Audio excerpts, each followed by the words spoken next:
Class में। आज का हमारा वीडियो है वो है म्यूटेशन के ऊपर। म्यूटेशन म्यूटेशन अर्थात हिंदी में उत्परिवर्तन। उत्परिवर्तन, ये उत्परिवर्तन या म्यूटेशन क्या है? तो अगर म्यूटेशन को हम इंग्लिश में बोले तो ये क्या है? ये सडन चेंज है। ये क्या है? Sudden stable change. Sudden stable change है which occurs in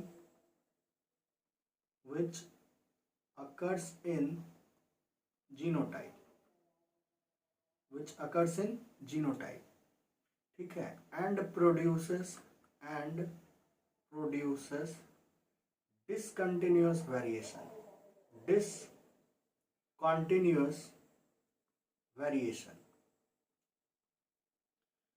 अर्थात उत्परिवर्तन क्या है? तो उत्परिवर्तन जीनोटाइप में हुए एक अस्थाई परिवर्तन है जो अचानक से उत्पन्न होता है। यानी किसी भी जीव के जीनोटाइप में उत्पन्न अचानक परिवर्तन ही क्या कहलाता है? हमारा उत्परिवर्तन कहलाता है। जो क्या उत्पन्न करता है? ये असतत विविधता उत्पन्न करती है। ये असतत विविधता उत्पन्न करती है जो कहाँ उत्पन्न होती है? तो जीनोटाइप में। कहाँ उत्पन्न होगी? जीनोटाइप में। तो हम थोड़ा सा जीनोटाइप को देखते हैं। तो जीनोटाइप क्या था? तो जीन्स अरेंजमेंट या जीन्स कॉन्स्टिट्यूएंट्स, जैसे capital T, small T, capital T, small T. तो ये क्या है? जीनों की क्रम व्यवस्था है या जीनों की व्यवस्था है जिसके अनुसार क्या होता था? तो इसके अनुसार लक्षण प्रस्तुत होते थे। लक्षण क्या होते थे? प्रस्तुत होते थे। तो इनको देखने से पहले तो ये जो जीनोटाइप हैं, ये क्या है हमारे? तो ये जीनोटाइप यानी किसके किसके अंतर परिवर्तन होगा? डीएनए, क्रोमोसोम यानी गुणसूत्र, और अल्टीमेटली इनका फंडामेंटल यूनिट क्या है? तो ये है हमारा जीन यानी जीनों के अंदर। अर्थात हम कह सकते हैं कि उत्परिवर्तन अचानक हुए परिवर्तन को हम कहते हैं जो कि किसी भी जीव के डीएनए या आनुवांशिक पदार्थों के परिवर्तन के कारण उत्पन्न होता है। या हम इसे इस तरह से डिफाइन कर सकते हैं कि म्यूटेशन क्या है या उत्परिवर्तन क्या है? तो उत्परिवर्तन जीवों के आनुवांशिक पदार्थों के अंदर परिवर्तन होने के कारण उत्पन्न होते हैं जो कि विविधता को उत्पन्न करते हैं। यानी ये उत्परिवर्तन वाले जो होते हैं वो क्या होते हैं? सभी जीवों से अलग होते हैं। ये क्या होते हैं? सभी जीवों से अलग होते हैं और इनमें कुछ गुण निहित हो जाते हैं और इसमें कुछ नए गुण आते हैं, ठीक है, जो बाकी से अलग होता है। तो इसको सबसे पहले किसने दिया था? तो इसे सबसे पहले ह्यूगो डी वेराइज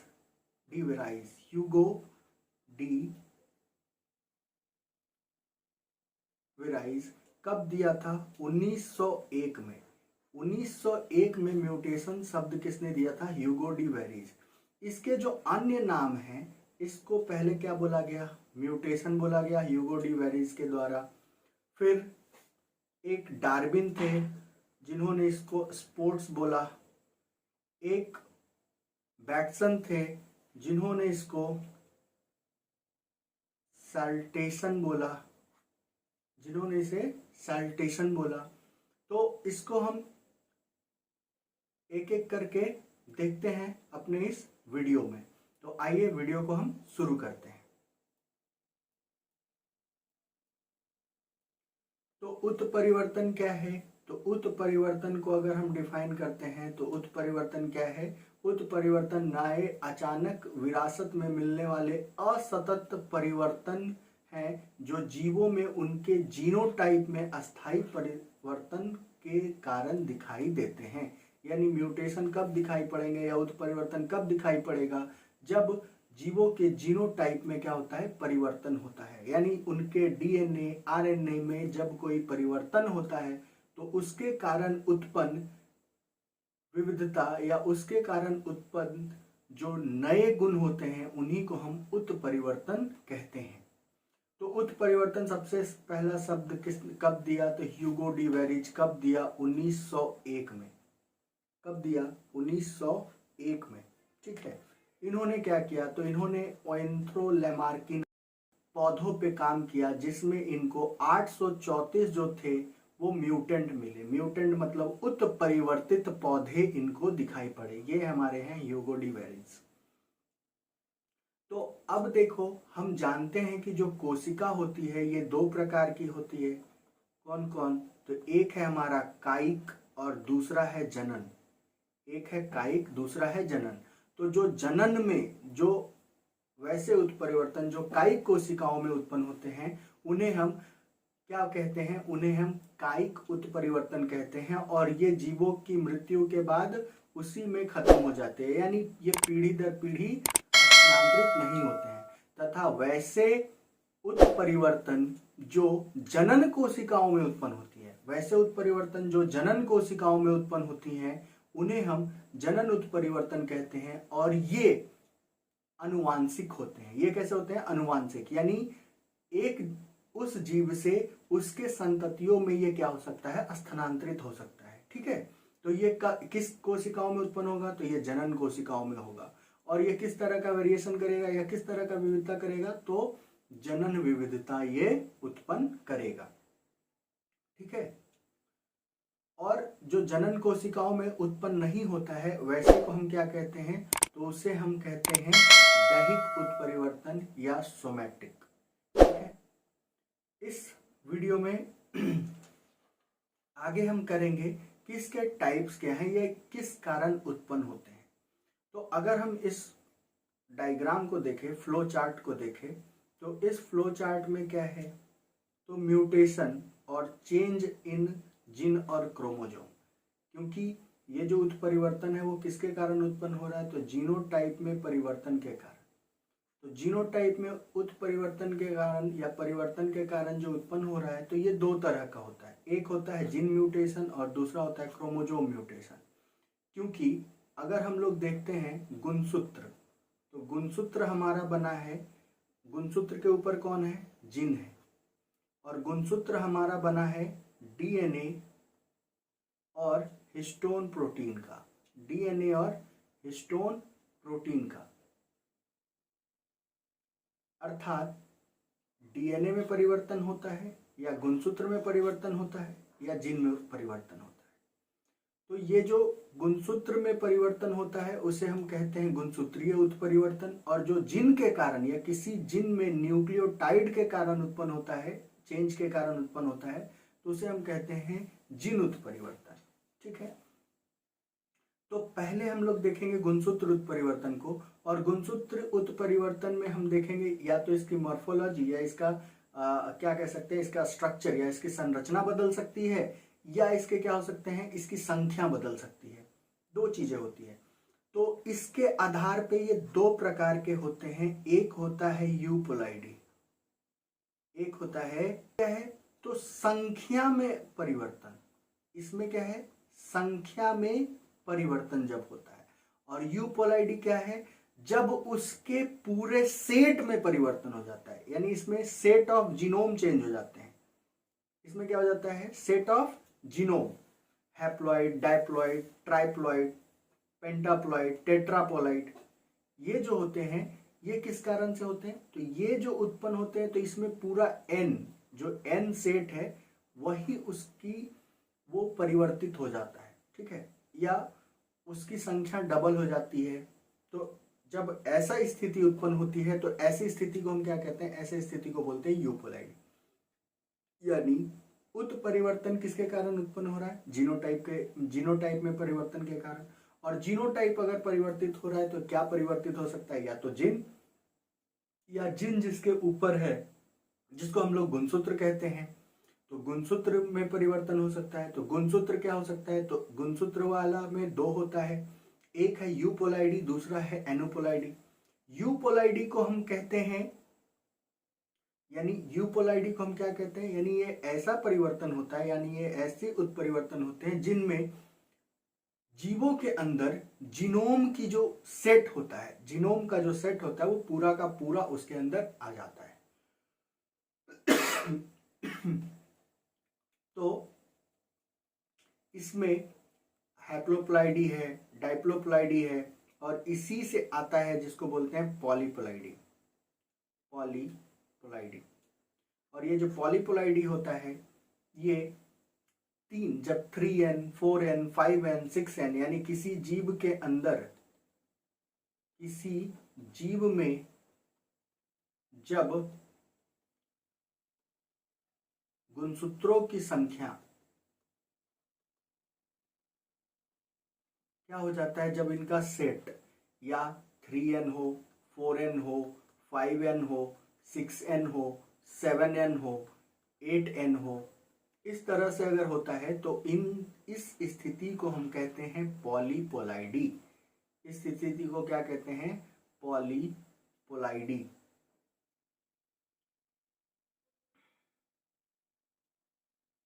पॉलीपोलाइडी इसे हम कहते हैं। तो पॉलीपोलाइडी में जो होता है उसमें पूरा सेट ही बदल जाता है, यानी एक पूरे सेट का स्थानांतरण हो जाता है। और ऐसा क्यों होता है, तो जब हम देखते हैं,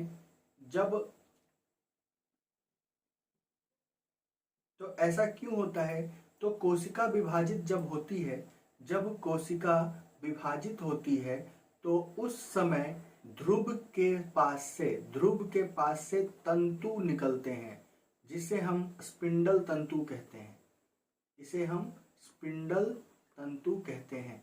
तो जब इनका निर्माण नहीं होता है, स्पिंडल तंतु का निर्माण नहीं होता है, तो किसी कारण से एक सेट ही पूरा क्या हो जाता है, उस गुणसूत्र का एक न्यूक्लियस में चला जाता है और दूसरे में उसकी कमी हो जाती है। तो ऐसी स्थिति में पॉलीपोलाइडी होता है। या फिर failure of meiosis 1, failure of meiosis 1, अगर मियोसिस 1 अच्छे से नहीं होता है तो क्या हो जाएगा, पॉलीपोलाइडी।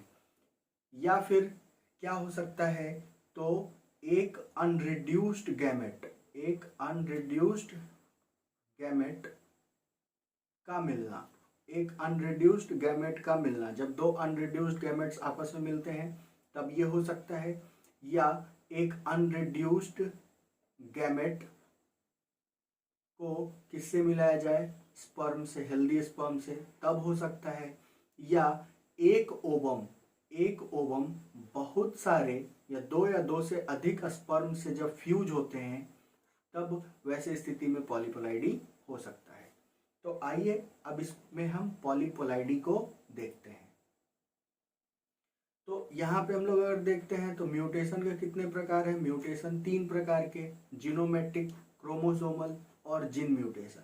तो ये जो होते हैं बेसिकली 2 ही टाइप के होते हैं, क्योंकि जीनोमेटिक जो होता है, ये जीनोमेटिक जो परिवर्तन है ये गुणसूत्रीय परिवर्तन या गुणसूत्रीय उत्परिवर्तन के अंतर्गत ही आ जाता है। तो आइए, जीनोमेटिक म्यूटेशन गुणसूत्रों की संख्या में परिवर्तन है। ये 2 प्रकार के होते हैं, कौन कौन सा, पॉलीपोलाइडी और एन्यूपोलाइडी। पॉलीपोलाइडी क्या है, जब गुणसूत्रों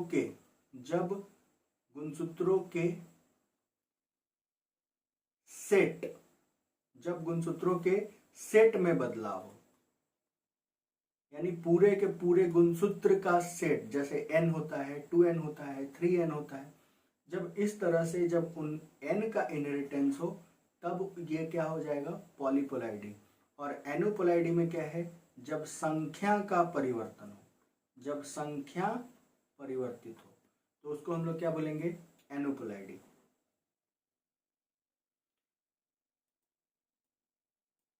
तो गुणसूत्र उत्परिवर्तन में जीनों की संख्या और व्यवस्था में परिवर्तन है, जिसको हम क्रोमोसोमल एब्रिब्रेशन के नाम से जानते हैं।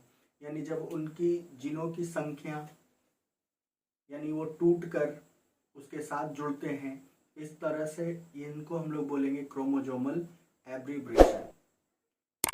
तो यहाँ पे सबसे पहला है हमारा पॉलीपोलाइडी। यहाँ पे हमारा पॉलीपोलाइडी।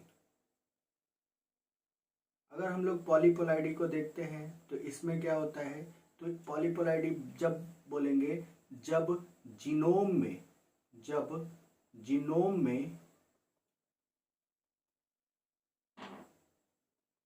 जीनोम में गुणसूत्रों का सेट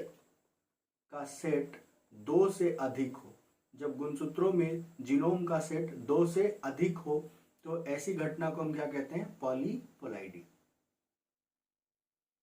अब ये कब होता है, तो anaphase, prophase, metaphase, anaphase, telophase.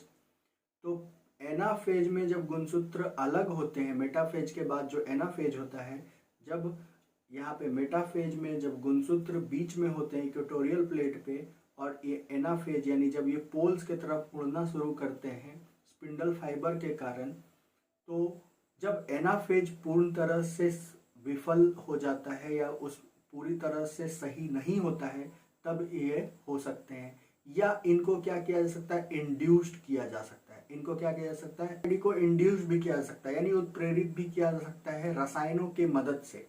तो एक रसायन है जिसको हम लोग बोलते हैं कॉल्कीन।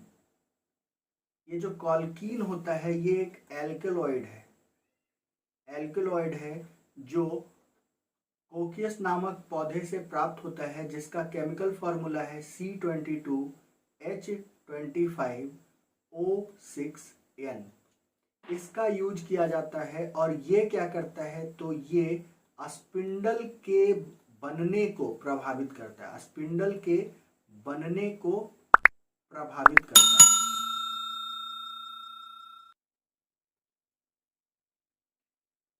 करता है, जिससे क्या होता है, तो स्पिंडल फॉर्मेशन नहीं होता है और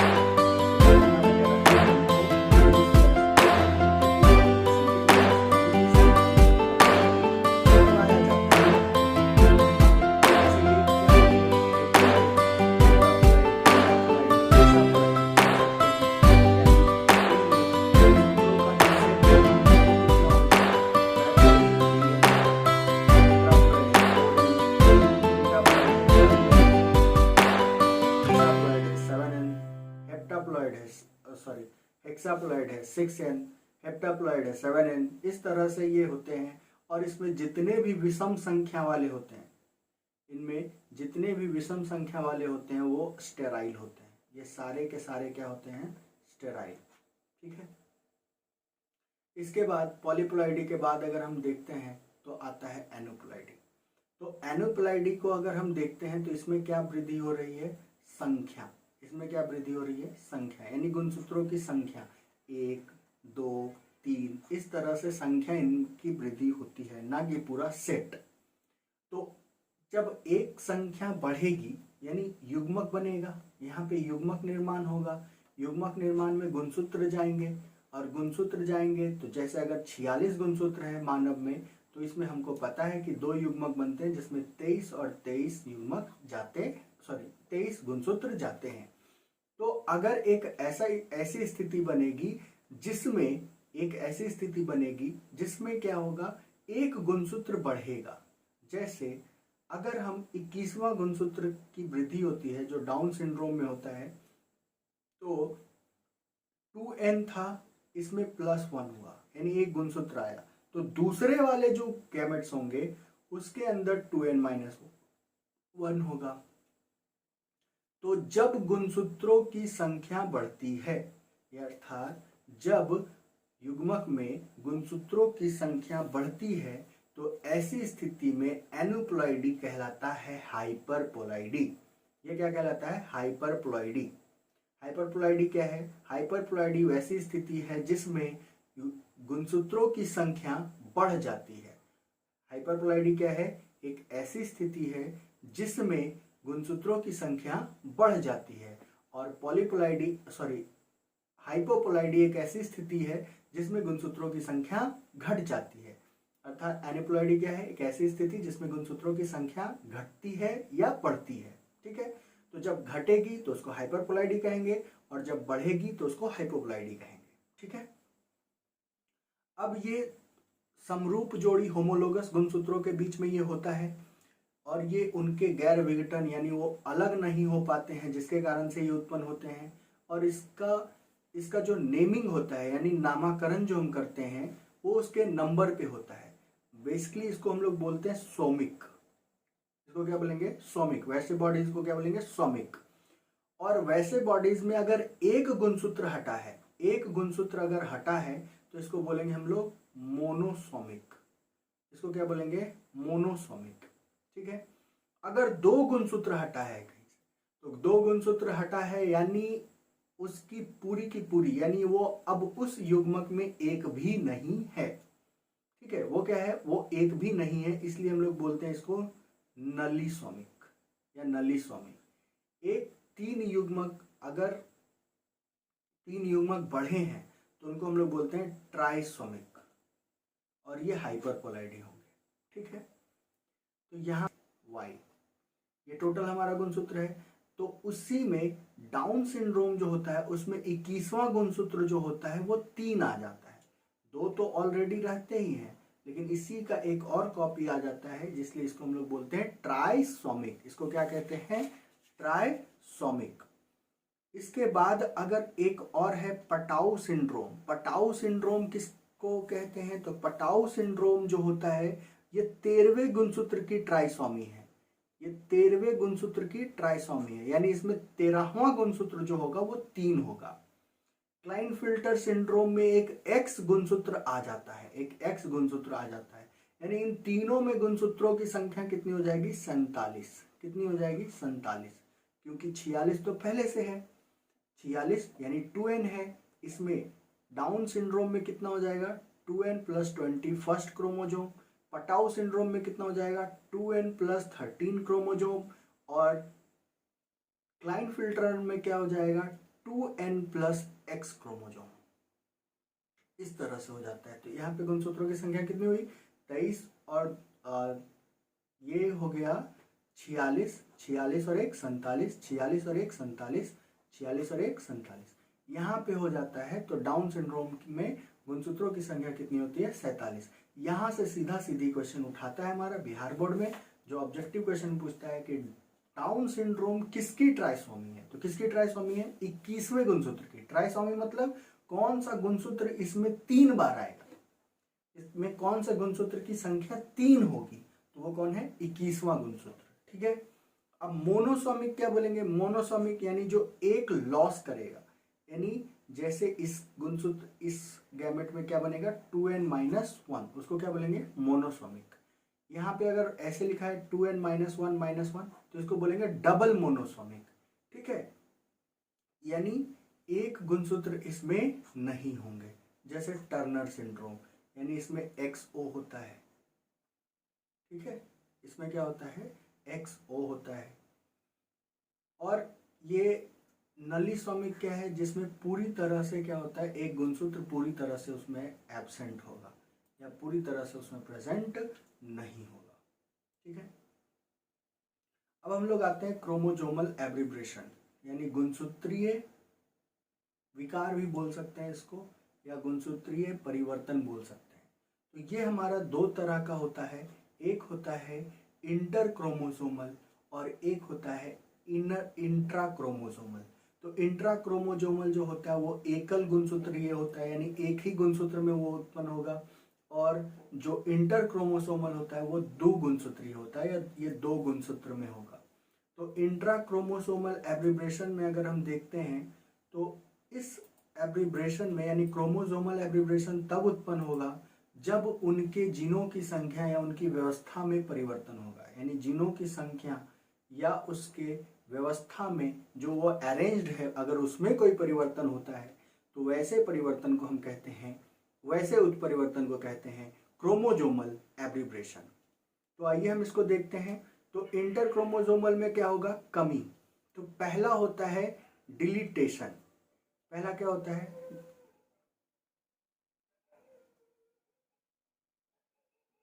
डिलीटेशन। इसमें क्या है, डिलीटेशन। डिलीटेशन मतलब कमी। कमी मतलब क्या होगा कि इसमें ये जो व्यवस्था जो परिवर्तित होती है, इसको हम थोड़ा सा इस तरह से देखेंगे तो यहाँ पे ये टूटते हैं। और ये टूटेंगे कैसे, तो ये इस तरह से यहाँ पे क्या होता है, तो इस तरह से ये हमारा गुणसूत्र है, ये हमारा गुणसूत्र है, ये हमारा सेंट्रोमियर है, ये हमारा सेंट्रोमियर है, और ये हमारे आर्म्स होते हैं। ठीक है, ये हमारे आर्म्स हैं। तो अब यहाँ पे क्या होता है, तो यहाँ पे ब्रेकेज उत्पन्न होगा। यहाँ पे क्या होगा, ब्रेकेज उत्पन्न होगा। तो ये क्या हो सकता है, ये सिंगल हो सकता है या डबल ब्रेकेज होगा। ब्रेकेज मतलब टूटेगा, टूटना, या ये एक जगह से टूटेगा या एक से अधिक जगह से टूटेगा। तो जब एक जगह से टूटता है तो इसको हम लोग सिंगल कहते हैं। इसको हम लोग क्या बोलेंगे, सिंगल।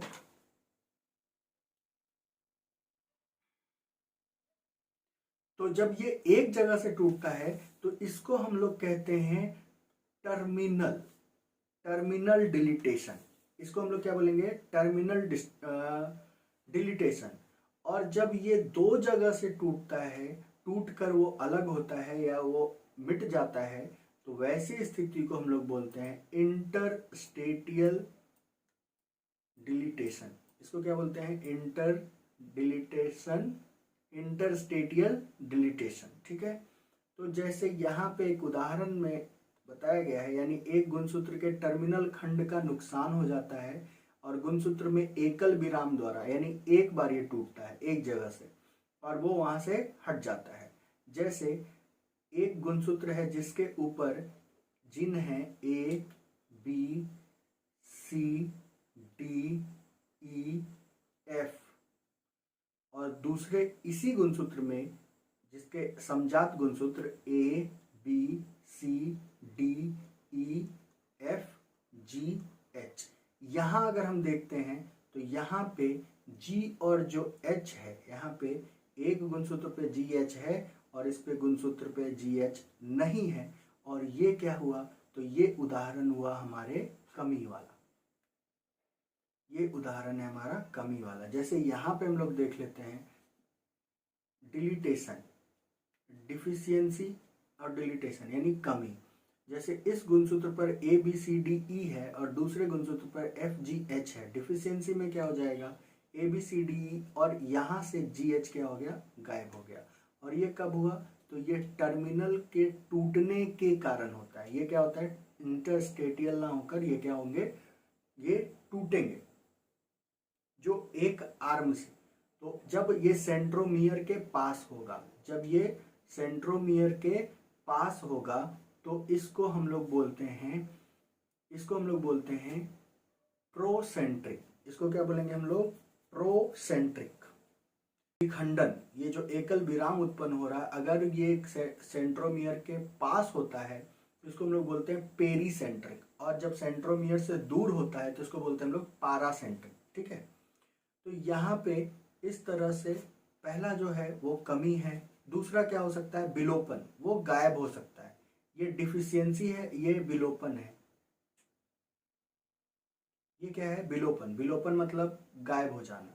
तो यह एक खंड है जिसमें अंतःविषयीय खंड का नुकसान होता है। जैसे दो बताया गया कि ये जो इंट्रा क्रोमोसोमल एब्रिब्रेशन है, ये दो कारण होता है। अगर एक जो हो रहा है, एक बार ये टूट कर अलग हो रहा है तो वो हो गई डिफिशियंसी, यानी वो गायब हो रहा है। लेकिन जब दो बार विराम चिन्ह लगता है या दो बार वो साइड टूटता है तो उसके कारण से क्या होता है, तो वो विलोपन होता है, यानी वो मिट गया, वो गायब हो गया।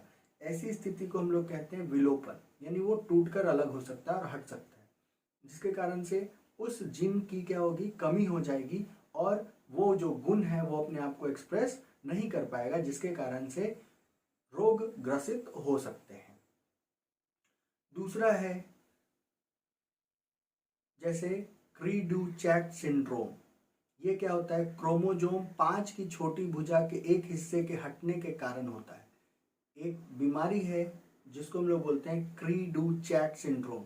इसमें क्या होता है, तो गुणसूत्र 5 के जो होते हैं, इसकी छोटी भुजा जो टीलोसेंट्रिक है, वो छोटी भुजा यहाँ से गायब हो जाती है। दूसरा है इन्वर्सन, इसको बोलते हैं इन्वर्सन। इन्वर्सन मतलब उल्टा, और उल्टा कब होगा, तो जब गुणसूत्र जो है 180 डिग्री पे क्या होगा, 180 डिग्री से उल्टा हो जाएगा। जब 180 डिग्री से उल्टा हो जाता है तो वैसे स्थिति को हम लोग क्या बोलते हैं, इन्वर्सन। जैसे यहाँ पे ABCDE और यहाँ ABEDC, यानी ये जो भाग है ये टूटा, और टूट कर कितना डिग्री चेंज हो गया, 180 डिग्री, और 180 डिग्री चेंज होकर ये क्या बन गया, EDC। यहाँ पे CD था, ये हो गया EDC। इस तरह के को क्या बोलते हैं, इन्वर्सन। इसको क्या बोलेंगे, इन्वर्सन। एक है हमारा ट्रांसलोकेशन, एक है हमारा क्या, ट्रांसलोकेशन। ट्रांसलोकेशन मतलब एक पॉइंट से उठकर दूसरे पॉइंट पे चले जाना। एक पॉइंट से उठकर दूसरे पॉइंट पे चले जाने को हम लोग क्या बोलते हैं, तो इस भाग को हम लोग बोलते हैं ट्रांसलोकेशन। और ट्रांसलोकेशन में क्या होता है, तो ट्रांसलोकेशन में हम देखते हैं, जैसे इस खंड में देख रहे हैं ABCDE है, FGH है दूसरे आर्म में, ये हमारा सेंट्रोमियर है यहाँ पे, ये हमारा पहला आर्म, ये दूसरा आर्म। जब यहाँ पे होगा तो इसको क्या बोलेंगे, पेरीसेंट्रिक, और जब इस तरफ होगा तो इसको क्या बोलेंगे, पारासेंट्रिक। ठीक है। और इस भाग में दूसरे इस पे क्या है, IJK-LMNOP। रेसिप्रोकल ट्रांसलोकेशन में क्या है, तो ट्रांसलोकेशन में कोई एक भाग टूटकर उसके असमजात गुणसूत्र के साथ जुड़ जाते हैं। क्या होता है, तो भाग टूटता है गुणसूत्र का, और वो गुणसूत्र का जो भाग टूटा है, वो टूटा हुआ भाग दूसरे असमजात गुणसूत्र के साथ जाकर जुड़ जाते हैं, और यहाँ पे जीन्स जो होते हैं वो रीसफल हो जाते हैं, और इस तरह से ये रिकॉम्बिनेशन को उत्पन्न करते हैं, और अल्टीमेटली क्या करते हैं, विकास में सहायक होते हैं। तो जैसे यहाँ पे ABCDE था, यहाँ पे G के जगह क्या आ गया, GH के जगह यहाँ पे OP आ गया, और GH यहाँ चला गया। तो व्युत्क्रमणोपाती ट्रांसलोकेशन कब बोलेंगे, जब दोनों गुणसूत्रों के खंड आपस में बदल जाते हैं। जब दोनों गुणसूत्रों के खंड आपस में बदल जाते हैं तो ऐसी स्थिति को हम कहते हैं, या ऐसी क्रोमोजोमल एब्रिविएशन को हम कहते हैं रेसिप्रोकल ट्रांसलोकेशन।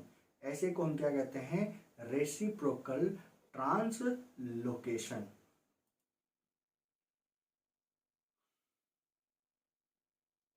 तो यहाँ पे क्या है, ये किसके अंदर आएगा, इंटरक्रोमोसोमल, यानी ये दो गुणसूत्रों के बीच होगा। इसके पहले वाले क्या हो रहे थे, एक गुणसूत्र के बीच हो रहा था, लेकिन ये जो होगा वो कितने के बीच होगा, तो डुप्लीकेशन क्या होता है, तो अपने समान समरूप गुणसूत्र से जुड़ा एक अतिरिक्त गुणसूत्र खंड होने की घटना है, ताकि एक जीन या जीन का सेट एक ही गुणसूत्र में दो बार आ सके। जैसे यहाँ पे ABCDCD दो बार आया है, EFGH, ABCDEFGH, यानी इसमें दो गुणसूत्र में एक गुणसूत्र पर जो जीनों की संख्या होती है, यानी वो अपने आप को क्या कर लेता है, डुप्लीकेट कर लेता है, या वो अपना कॉपी बना लेता है और इसी खंड में जुड़ जाता है।